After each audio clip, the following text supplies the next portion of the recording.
త్వరగా దిగమంట. ఆయన అంత రెస్పాన్స్ ఇచ్చాడంటే ఇదేంటి లోకాధికారి సర్వేశ్వర దేవుడు కుమారుడు, ఆయన చూడాలనుకున్నాను, ఇదే నా పేరు పెట్టి నన్ను పిలుస్తున్నాడా.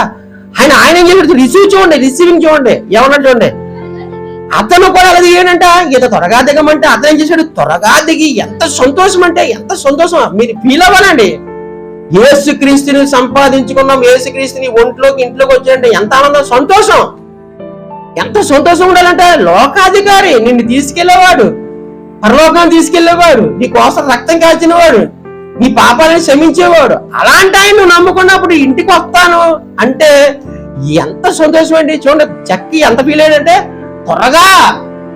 త్వరగా దిగి సంతోషం. అదే అంటాను, చచ్చికొచ్చేప్పుడు ఆనందంగా రావాలి, ఇతర మొక్కలతో కాదు, ఏడుపోకలతో. ఈ రోజు నా దేవుడి దగ్గరికి వెళ్తున్నాను, సంతోషంగా నా దేవుడు ప్రభు మాటలు వింటున్నాను అని అందంగా చక్కగా ఆహ్లాదంగా హృదయాన్ని సిద్ధపరచుకుని రావాలి.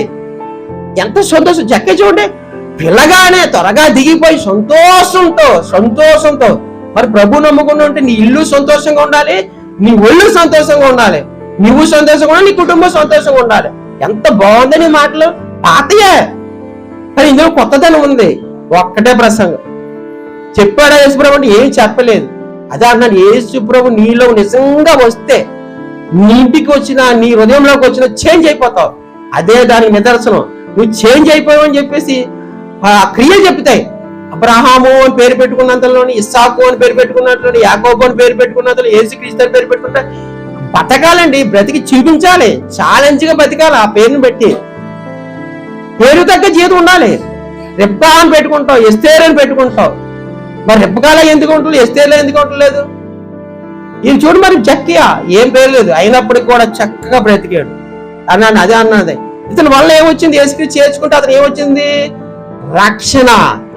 నేడు నీ ఇంటికి వచ్చి డబ్బు వచ్చింది అన్నాడా? ఏమ్మా డబ్బు వచ్చింది అన్నాడా? బంగారం వచ్చింది అన్నాడా? డబ్బు బంగారం ఈ భూమి మీద చెల్లుతాయండి, కానీ రక్షణ అన్నది విలువ కట్టలేనిది. మీకు తెలుసుకోవట్లేదు. మీరు ఎంత అదృష్టవంతులు తెలుసా, మీరు ఎంత అదృష్టవంతులు, రక్షింపబడ్డవారు. మనం ఎంత అదృష్టవంతులు, రక్షింపబడ్డవారు. మనకు శిక్ష లేదు. ఇంతకంటే మన కోట్లు లేకపోయినా, ఏమి లేకపోయినా, బంగారం లేకపోయినా, ఏ బలం, రక్షణ ఉందండి చాలు. ఇంకా నేడు నీ ఇంటికి ఏమొచ్చింది, రక్షణ. ఇంతకంటే ఏముంది, వాల్యుబుల్, దానికి విలువ కట్టలేంది.